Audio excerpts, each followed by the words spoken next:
Hi everyone, welcome to Kelly's Creative Dream Studios. This is Friday and normally I would be doing a premiere, but I've got other things I need to do this morning. I have a lot I need to get done before I leave for the Writers' Conference next Thursday.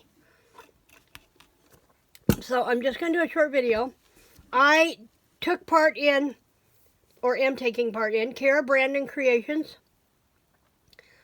13 tags of Halloween, but she gave us 15. And then she gave us extra stuff to work with. Well, I hardly worked with the extras. So let me sit down and flip you through the, 15, 16, 17 days. These are the pages that Cara Brandon created for this. It's a mix and match Halloween tags. And I didn't mix and match a lot. Whatever was there, that's what I worked with. So we have this one.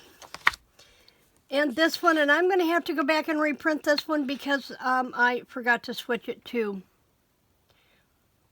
landscape.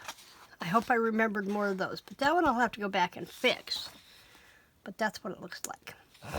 So, and we have this one. I love the argyle in this. And then there's this one with, looks like the Baroque wallpaper and the stripes. This one with the 3 tags and the same components, but they're figured differently. I like that one. And then this one has a coin envelope and a library tag. So I turned this into a library pocket. This one is a little bit lighter than it should be. I was starting to run out of my ink. And I was just, since this was a duplicate batch that I could flip through on camera, I just pushed them as far as I could go. So we have that one. This one did okay with our file folders and our spooky cats. This one you can see the color washing out a little bit, but I was kind of okay with that pinkish purpley thing. That I can put with my Hocus Pocus, I think will look really good with that. This one you can see it was really starting to wash out, but again, I don't mind the pinkish in the backgrounds. It's almost like a sunset. And she gave us some words to work with. And you know, I didn't even see these words the first time through. I'm not even sure I saw these pages the first time through. Oh! No, I flipped them over. This one you could see the ink was really running out. And more numbers and tags. These are, I think, are some of the extras. I think I've got this running backwards. I didn't flip them back through. So this was last page first.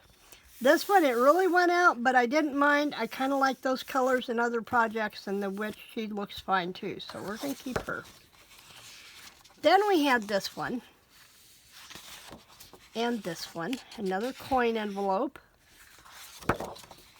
And this one. And when I go through the tags, you'll see where they came up at. And this one. And this one. And I think I started to flip them over because I know this is day 1. I had a few extra pieces that I had cut out from those. And then these were some of the extra sheets. And I did dip into one. Yeah, that was one of the extras with all the words. And I didn't even cut into those. So, I also used, I brought in the Spooky Night Halloween paper that is retired from Stampin' Up. It was in our Holiday 17 catalog. I really liked this striped background for accenting things, and I used this one a lot, and you'll see what I did with a couple others, but that was our Spooky Night. Okay. You'll also see these numbers. These are from a Walmart Halloween, or a Walmart planner several years ago that I've not used the numbers, and these circular numbers, and they're, let me pull this one off since it wants to come off anyway. They're vellum stickers, so whatever I put them on comes through the background, and I like that. So I used those from my stash. I also have pulled out some bling that I want to add as we go through tags today if I've got time. If I have time, because I have something more important than bling that I want to show you. But I do plan to add some bling to these cards and buff them up a little bit. So, there's that. Okay. When I did my hobby, or when I did my Joann shopping trip last week, I did pick up a cabinet card box from Tim Holtz. Now, Cara painted one of the crate boxes from Dollar Tree, and that's fine. I thought about doing that, but this was just quick and easy for my time crunch right now. Okay, so let's take a look at our tags. First off, this was day 1, and I took those 2 tags and I made them into a pocket, and then I've got the little farm boy with his black cat and his pumpkin as a tag on the inside, plenty of room for journaling, and then I have some of that Stampin' Up! Paper in the background. So you didn't have a white background when you pulled the tag out. So there was day 1. Then I had day 2, and I made a pocket with some of the papers, backed it with some of that Stampin' Up! Paper, and then I just distressed everything with Early Espresso. I realized I do not have Black Suit from Tim Holtz or Vintage Photos, so I'm going to fix that next time I go to Springfield, or possibly Hobby Lobby later. But I have these, and I just trimmed them up. I left them blank on the back so they're good for journaling, and just tuck them in the pocket. Just like that. Okay, and then on the back, I cut out the tree, fussy cut this tree out. Just worried about the outline, didn't worry about the inside, and then fussy cut around the pumpkin and the elves and glued those on the back. For day number 3, I used the cigar band as a belly band, and boy, that's not straight. Brought in a little bit more of that striped paper from Stampin' Up! I just rounded the corners on this, and like I said, dusted everything with Early Espresso. And then on the back, I used this as a tag stopper, and I used one of those as a tag on the back. And then the other one is on the inside with October on the top. So there's 3 text spots on that simple tag. For day 4, I kind of collaged on here a little bit, brought in more of that paper so that she wasn't all on.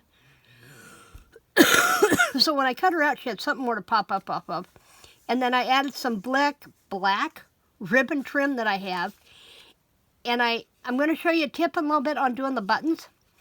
And I created it as a flip out. So I've got another pocket here, place to tuck that tag and more of that ribbon.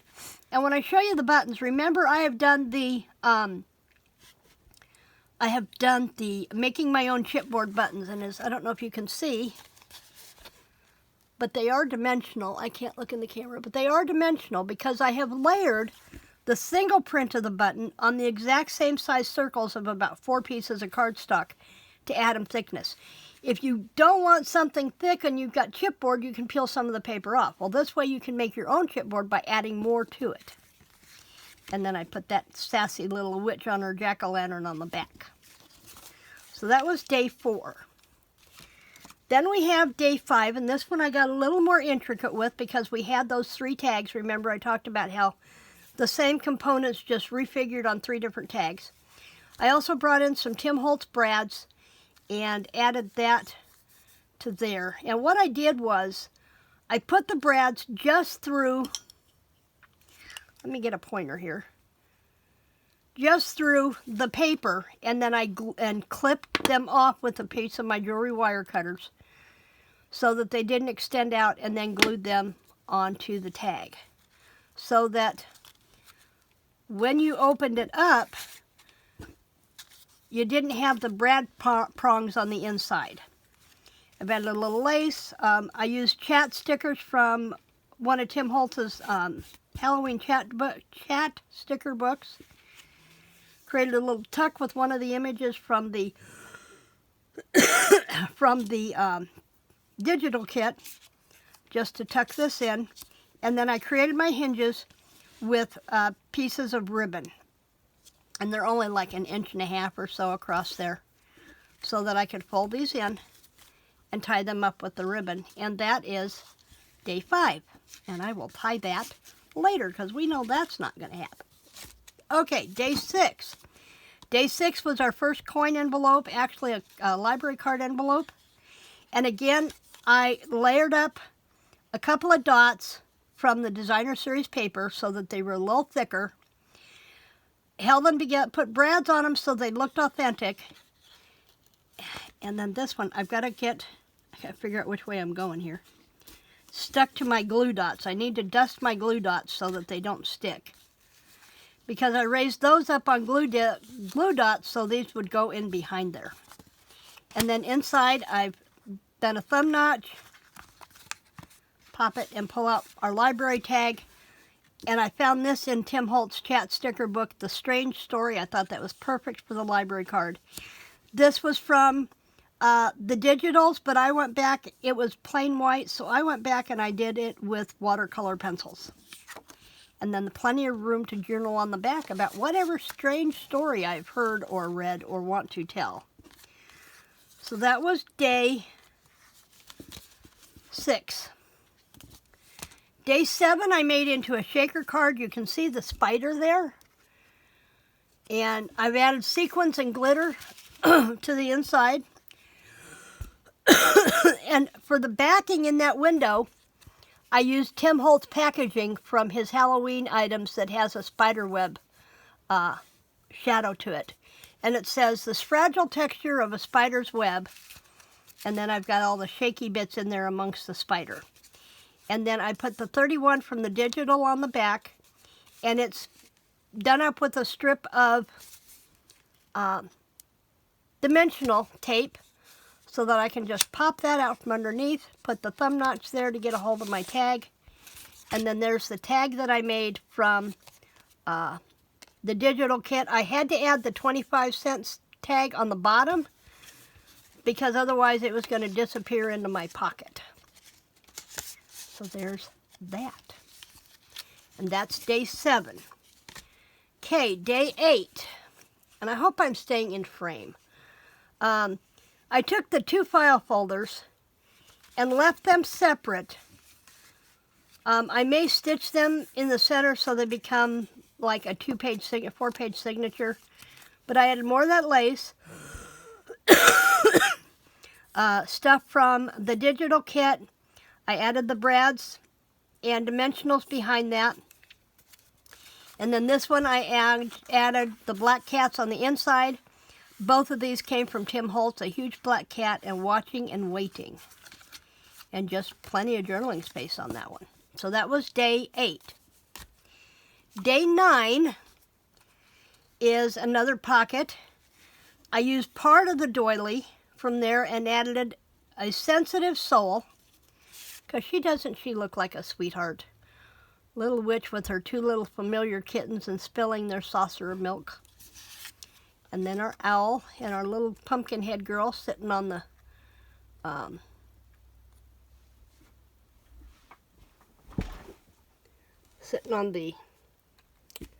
tree limb.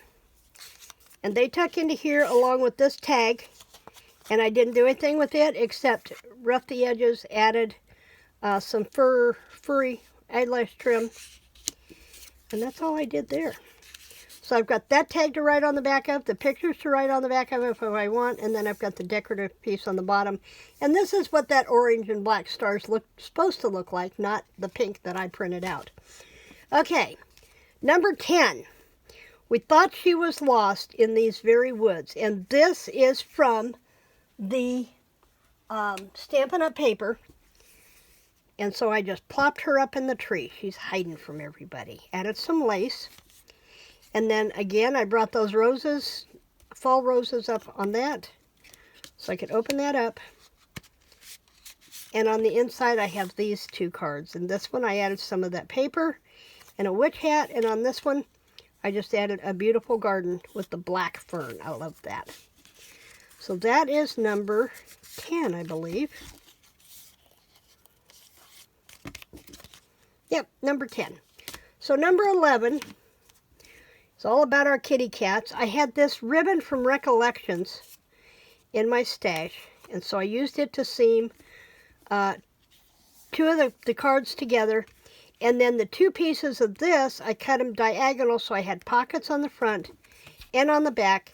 and then took the other one and cut it in half and made pockets on the inside.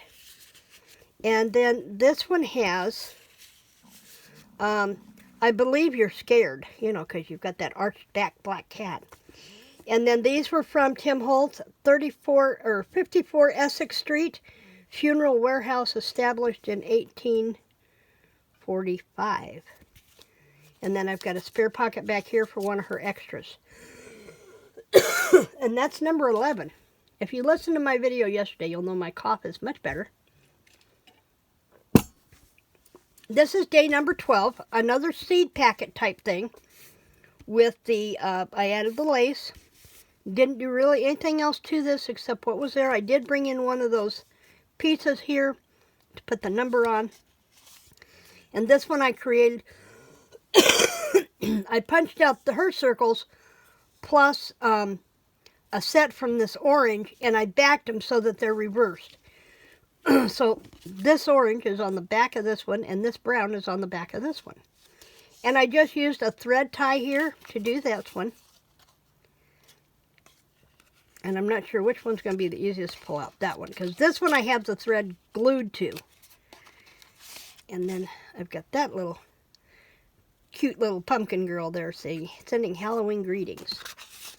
And I don't know if I will get this back in there right away, but we'll try it later. And then we have day number 13, which is supposed to be the 13 days of Halloween, but she gave us 15. We had 1 through 9 and then 10 through 15, plus the extra ephemera. So, and they were labeled day 14 and 15.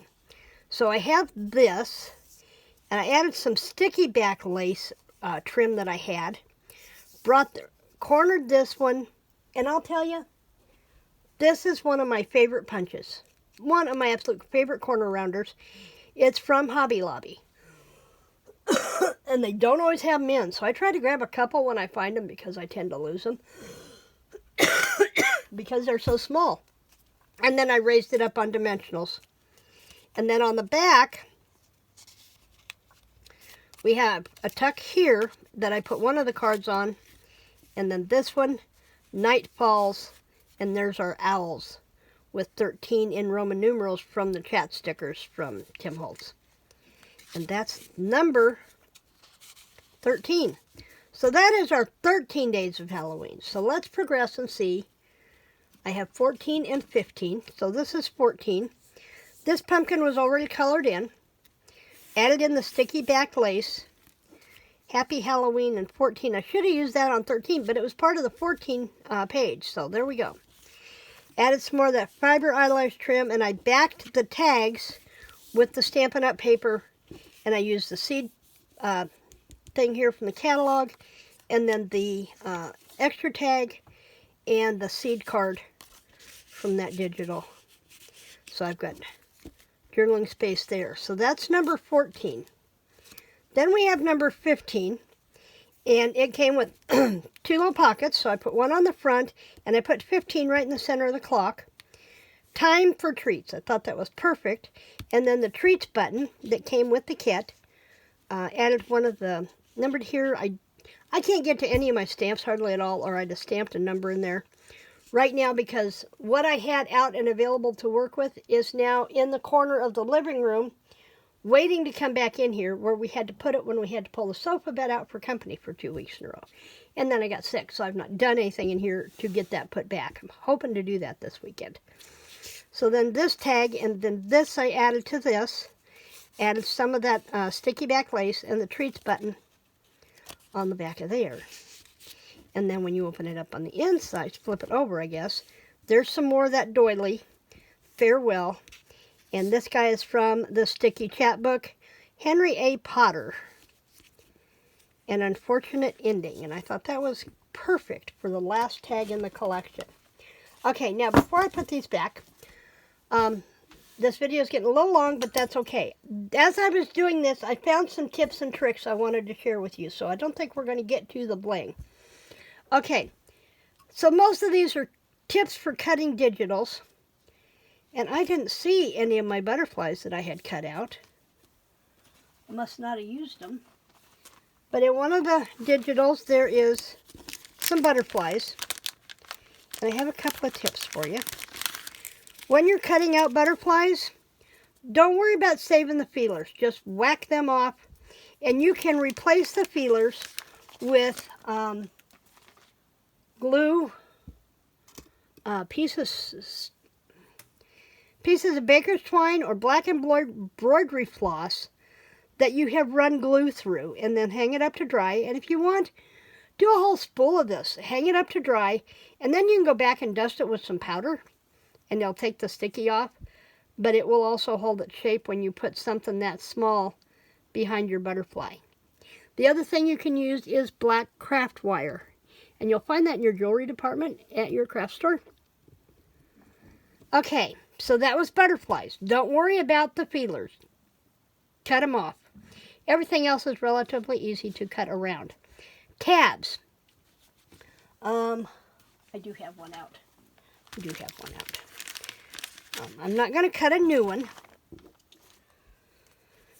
When you've got the tabs, just worry about your straight cuts. So you're going to cut straight across here. Let me pull out one of the digitals really quick that has them on it. Here's one. You're just going to cut straight across here and straight across your sides, okay? After you've done that, find a punch that is about the same size as that notched area. You don't really need that point. It just directs you where you need to crease. So then come back in with a small punch and punch that out. Now, yeah, these use the 1/2 inch punch to punch these out. And that way you're not trying to cut into that little concave. Before I decided to get out the punch, the other thing that I did is this: if you've done our banner tails where you cut up the center and then you go back and cut your trowels out, you can do the same thing here. Cut straight up to that point and then just curve around this till you hit that cut, and it'll fall right out into 2 pieces. Okay? So that is one way to do the tabs. Now, if you're doing tickets, and I don't have one cut out. Let me find a ticket here really quick. Okay, and since I've cut into this, I can go ahead and do this. I'm going to go ahead and do this. When you have these little things in digitals, see these little things here? Cut them out straight. I've learned that do all your straight cuts from Maddie, and she is so right. Just worry about your straight cuts first, okay? And then, depending on the size of this, you can go back in with either a quarter inch hole punch or your 1/8 inch hole punch. Instead of, unless you want to do straight cuts, you can do that. But if you want to keep that little concave in there, come back in with your punch and punch it out.